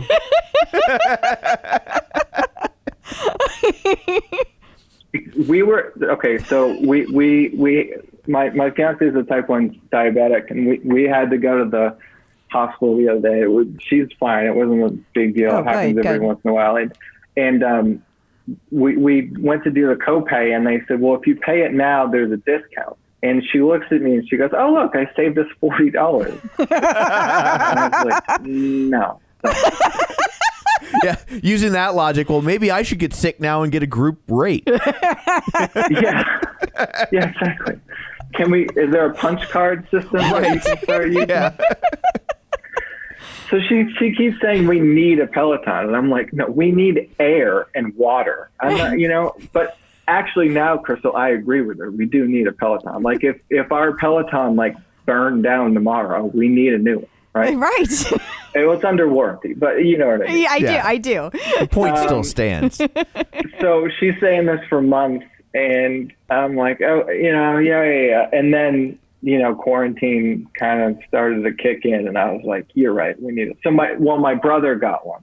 And then I was like, all right, we're in. Okay. and we were lucky enough to, we got ours in like 10 days. Oh, wow. And I think ours got delivered on tax Please day, say by helicopter. No, no, that would be expensive. Coast Guard doesn't deliver. Not Peloton. the way you do it. Well, yeah, I got that Coast Guard punch card. Yeah. Well, I think it got delivered on tax day, which this year it wasn't even tax day, but Right. Yeah. Well, but yeah, I think if we had ordered it a week later, we would have been 4 or 5 weeks. Yeah. Totally. Yeah. That's true. I mean, Wow. Kelly did call them like 7 times in like 4 days. Good for And their Kelly. recording says, don't call us. And she's like, I'm going to call them again. And I was like, all right. Okay. Yeah. That's. Okay. But yeah. I think Kelly and I so- would get along. Yeah, you would. Or Or we would be really. you wouldn't get along at all. Oh, no, you would. You would. No, Might she be loves, too whenever much we're on. in the car, she wants to put on the podcast. She loves it. Aw. So she's See, actually I love downstairs Kelly. right now. Yes, she's downstairs right now doing the Cody's Britney Spears ride. Oh, yeah. That's this week. Yeah, it's a good one. So we got the Peloton, and I that was this April. I think I've missed like, I don't know, 5 days since then. Wow. You've been on it. And you're getting ready to take on a pretty big Peloton challenge. Yeah. So I've been doing the Power Zone challenges. Yeah. I'm just about finished with my second one. So what I was looking for is I was like, okay, I kind of want something after the challenge to look forward to, like something that's going to basically scare me, right? So I mentioned before a challenge that's going to scare me, that's going to really like You want to challenge train me. for So- something. Yeah. So I mentioned before, like I would have loved to run a marathon, like something like that. That's like, you can't just roll out of bed and do it, right? Right. So I can't run a marathon. It's just not in the cards. But so I had seen people post about the Haleakala climb, the 5-hour climb that Christine put together. So I'm like, all right, I want to do that. It's 5 hours. I've never done anything physically like that for more than like 2 hours, but I'll figure it out and I'll train for it and I'll do it. And then I said, okay, if I'm going to do this, why don't I do it for charity? Because, people run 5Ks, 10Ks, people run around here in Massachusetts, or now we live in, a couple miles north of the border. You run the Boston Marathon. The vast majority of people running the Boston Marathon are doing it for charity. So Right. I spoke with a family friend of ours who I've been getting very close to, my buddy Michael. Michael has Down syndrome. He's my golfing partner, as well as a couple other activities, mini golf and some other stuff. So I spoke to his mom. I said, what organization is Michael part of? Because I'm going to do this ride. I want to do it for charity. I'd love to support, Michael and an organization that he's a part of. So she gave me 2 charities that or 2 organizations, I should say, that he works with. So one of them is called Friends in Action. It's an organization here in New Hampshire that works with people with developmental disabilities and provides mostly social opportunities for them, but also some educational opportunities. And basically what their goal is to help people with developmental disabilities connect with each other. So they started in 2000 through the Portsmouth school system, but have since expanded outside of the school system to cover what we call the Seacoast area in New Hampshire, which is the part of New Hampshire that touches the Atlantic Ocean.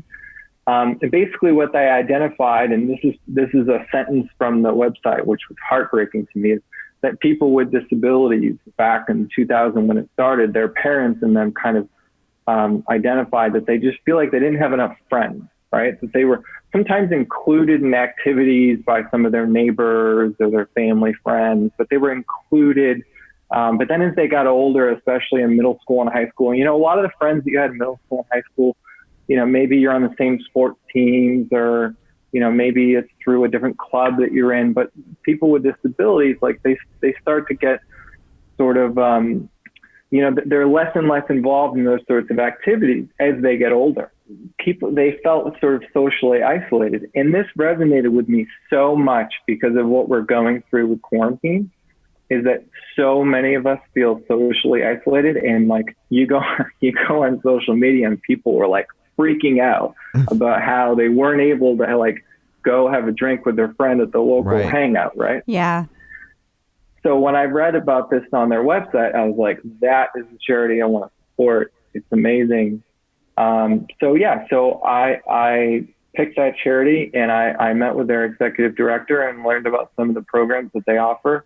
So I'm going to be doing the 5-hour Haleakala climb on August 8th. There's actually a small team of us who are going to be doing it. We kind of found each other through Facebook, kind of organically. Yeah. And we've actually been receiving like some coaching. I don't know if I told you about this, Crystal. Mm-hmm. So one of the members of the group was kind of working with one of the coaches that works with like Matt Wilpers through his website. And so he offered to kind of set up a program for us. Oh, awesome. Yeah. So, and when I heard that, I was like, that's a good idea because I have no idea what I'm doing. So his name is Greg, and he's amazing. And apparently, from what I understand, like when Matt first started getting into cycling, Greg was Matt's coach. Okay. So Greg really knows what he's doing, and he's awesome. And he set up a training program for us, which is, we're in week 2, and then we have 3 more weeks to go leading up until the climb. We actually just, right before I met with you, we had a Zoom call that like 7 or 8 of us got on. And so we're kind of like supporting each other. And I did a 2-hour and 45-minute ride today that he put together. That's awesome.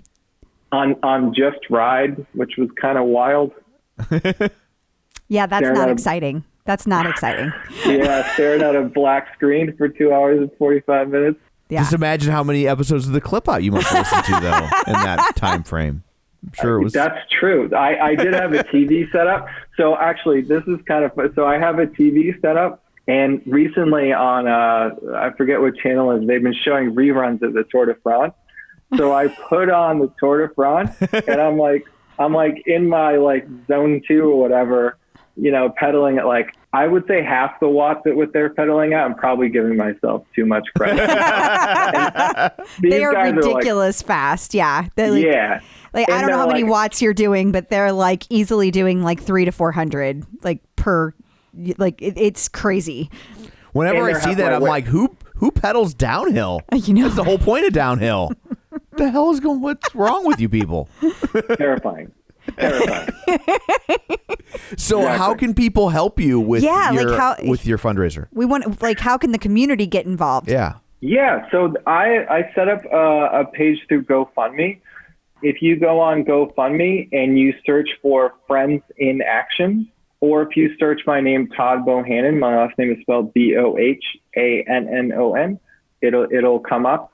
And if people are able to donate, even just the smallest of donations would really go a long way.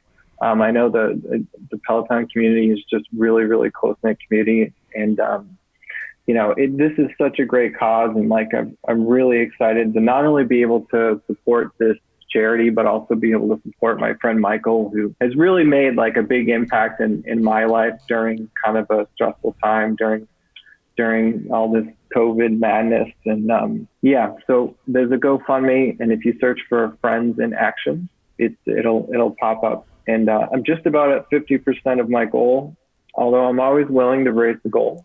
Sure. Yeah, and, absolutely. Yeah, I'd be super excited. Well, I will post it out on our Facebook page, the Clip Out Facebook page. So. Great. Yeah. If you want to send that to me, then I'll post it there and in the group. So. Yeah. Thank you so much. Yeah, and we can include it in the weekly newsletter that people can sign up for at theclipout.com. Absolutely. Oh, amazing. Yeah. Let's since we talked a lot about your background, let me do some fast questions for you. So you just we'll do it kind of rapid fire. All right. Okay. So who's your favorite Peloton instructor? Can this be a long answer? You're just gonna read all their names? Like, No. All right. I love Olivia. Do you? Oh my God, yeah. Okay, Olivia does not get enough credit. Okay, so here's my thing with Olivia. I think she's a fantastic instructor and so incredibly tough. So tough. But on the bike, she changes cadences and stuff a lot. And so it feels like I can't get in the zone. I can't like get in a groove because I'm moving. It's like I constantly am like shifting gears. That's All my right. take. Crystal, I thought we were friends. yeah. Come on. That was like such a polite way to be like, well, that's dumb. I know, right? Listen, here's what I like about Olivia. This will be a response to what you just said. Okay. First of all, she doesn't sit there and like yell at me the whole time. Okay. That's true. And I understand there's different instructors and like I don't think there's a single bad instructor on Peloton, 100%. So there's different flavors to everybody. Sure. The ones that don't vibe with me are the people who like yell at me through the screen. I'm like, I got it. Like I'm here, like I work pretty hard, So like Olivia just tells you what to do and is like, I'm doing it. You're doing it. Like, this is what I expect. And that's kind of like the way I coach. Okay. So I love it. Okay. The other thing I love about Olivia is like, I don't think there's any other instructor who does quite as much other than Robin, who does as much as she does. So she does the tread, she does the bikes, she does floor. She has like her core classes will absolutely murder you. She's incredibly tough. Like she's crazy tough. Yeah. And she's like, she's tougher than Robin, I think, on the treadmill. Like, I think as far as runs go, I think Olivia's tougher. I really do. Absolutely. So do you know her nickname? The little minion or something. Like it's something. The glitter deathberry. Yeah. Yeah. So she posted this Instagram like post, right? So I commented on it like an idiot. I was like, oh, like the glitter deathberry is back because it was their first ride back, thinking she would never see it, right? And she replies and is like, oh, thanks. Like, see you on the leaderboard. And I was like, what? And now she yells at you. Yeah. No, but I was like, I hope that I meant that with the utmost respect. Like, you're the best. But if you look at her Instagram, this is the other thing I love about her. She will like the first 100 comments, like she replies. She doesn't just like. She's amazing. Anyway, boy, I'm like first Mike Birbiglia and now Olivia. Like, what is your deal, Todd? Yeah, this is like. I really just wanted to get on the podcast to tout Olivia and say how awesome she is. No, I will go on Facebook groups and be like, listen, I know y'all are like giving Olivia a hard time, like back off because she's awesome. Like there are people in certain Facebook groups who are like grown men with FTPs of like 350 watts who are like terrified of her. She is really tough. Yeah, I agree. Absolutely, she is tough. I have not taken one of her Power Zone classes though, so I don't know, like, because Power Zone is so much about having like an effort for a certain amount of time. I don't know if that might translate better for me because like I'm talking about just a general class. It was just kind of all over the place, I remember there was a Jenn Sherman class that I took that was like that. It was actually one of the most beloved Jenn Sherman rides that there is. It's the TV show ride. And I know this is a super unpopular opinion. I will get comments for saying this, but I didn't like that ride very much. I liked what was happening, but like it kept changing every like 30 to 90 seconds. So it really took me out of my headspace. Because it was constantly changing versus like a longer song. You know what I mean? So yeah, I get that, and like not everybody's for everybody, right? That's right. That's right. Okay, well that was definitely not a fast answer. That was not a fast answer. I'm gonna email you all sorts of like Olivia workouts now. Okay. All right. Okay. Sorry, that wasn't a fast answer. I apologize. Okay, that's okay. That's okay. Okay, so that's your favorite instructor. What is your leaderboard name? My leaderboard name is ASAP Todd. Okay, I gotta ask why. Why ASAP?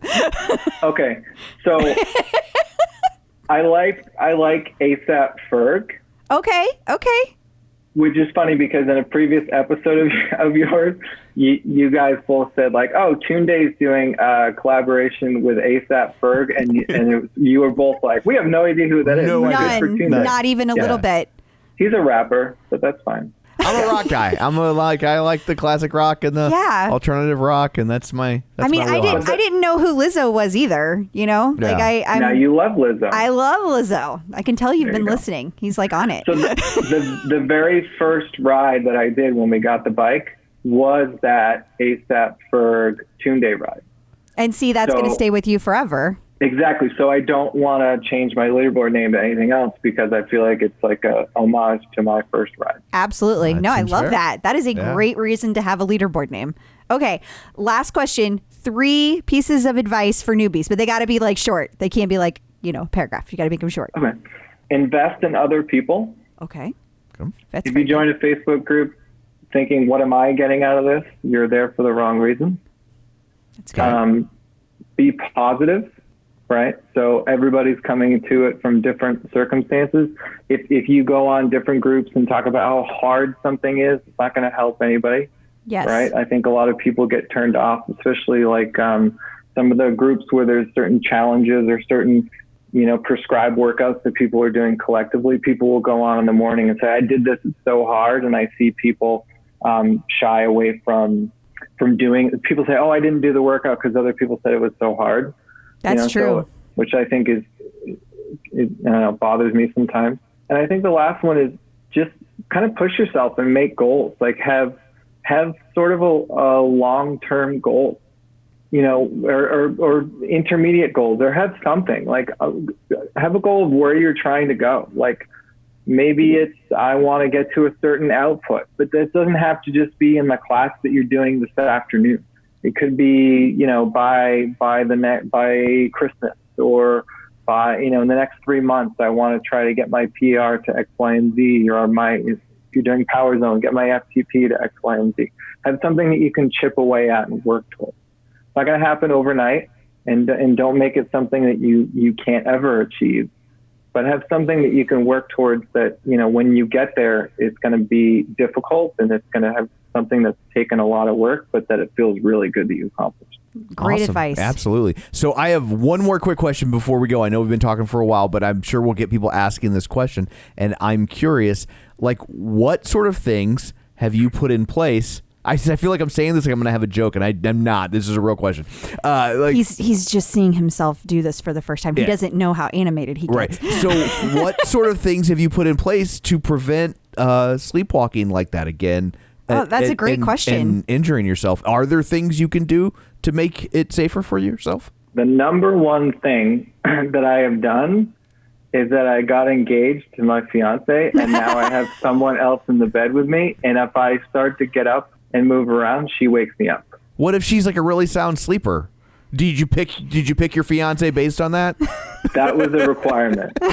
You're a light sleeper. People came up with the craziest suggestions. So one person was like, you could attach like a surfboard leash to you and also to the bed. And I was like, that's going to hurt me worse than, not than what happened. It's always good to have a second purpose for a pair of handcuffs in the bedroom. But I'm probably gonna, I'm gonna wake up with totally entangled and Yeah. So you're trading one set of problems for another. Yeah. Right. I mean, some people suggested you could get a bed alarm, so if you get out of bed, it takes the pressure off. Isn't the worst idea, but if I get out of bed just normally and the bed alarm goes off and it wakes up Kelly, I mean, she, it's going to be a week and then that thing's going to be on the front lawn. So I'm telling you now, the older you get, the more you're going to get out of bed to pee. There you go. Yeah, I promise you. Yeah. I promise you. So, sleepwalking is an interesting thing because after this happened, I tried to do a lot of research into what I could do to prevent it or treatments or whatever, and there isn't a lot. They don't know much about it. That's fascinating. They don't really know much about it at all. Somebody said we can go do a sleep study and you can hope that something happens while you're there and you're hooked up to all this stuff.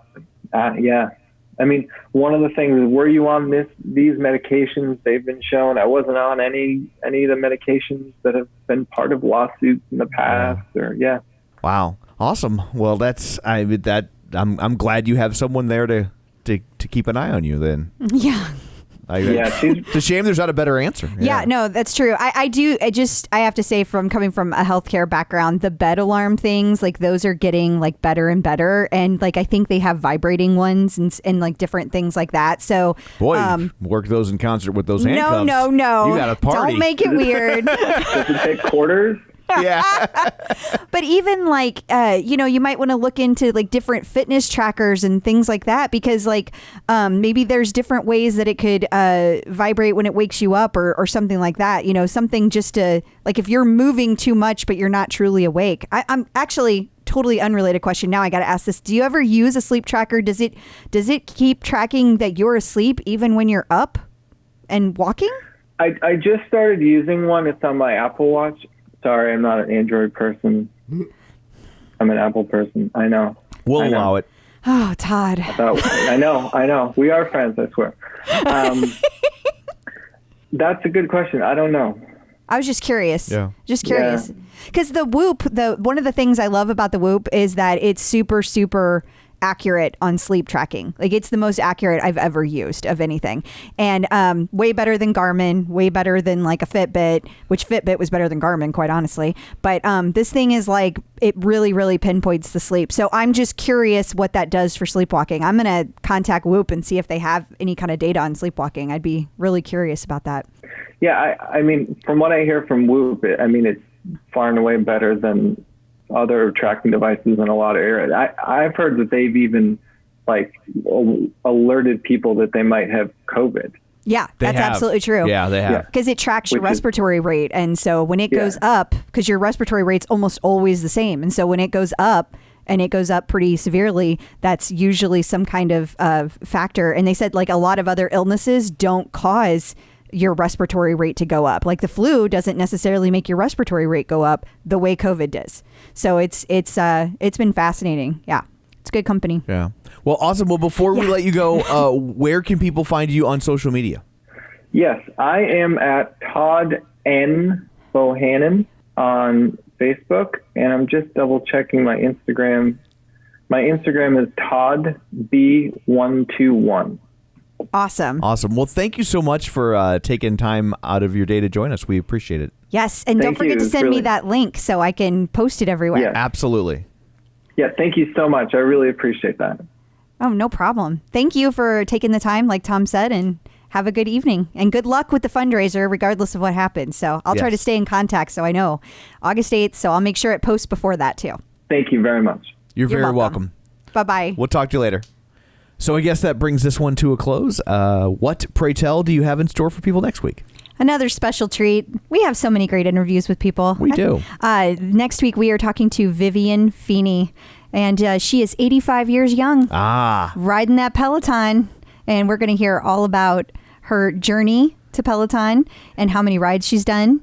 And just all about her. And so she didn't start riding until she was like 85. She started riding when the pandemic hit. So I still have time. Somebody just needs to spot me like another 35 years. And then you'll ride? Sure. When you're 85, you'll ride? Yes, I will. We got some stubborn people here, Tom. I got 35 years. I just bought myself 35 years. That's the way I look at it. But you will ride. No one will remember this in 35 years. I will. So everyone has that to look forward to. And yes, Vivian Feeney, not Tom. No, not me on the bike in 35 years. No. So until next week, where can people find you? People can find me on Facebook at facebook.com/CrystalDO'Keefe. They can find me on Instagram, Twitter, on the bike, and of course the tread at ClipOutCrystal. And you can find me on Twitter at Roger Kubert or on Facebook at facebook.com/Tom O'Keefe. You can find the show online, facebook.com/TheClipOut. While you're there, like the page, join the group, wherever you're getting your podcasts from. Please subscribe. It's just one of the easiest, simplest thing you can do to help the show out, and you'll never miss an episode. And of course, sign up for our newsletter at theclipout.com. So that's it for this one. Thanks for tuning in, and until next time, keep pedaling and running. Clip in, set yourself free.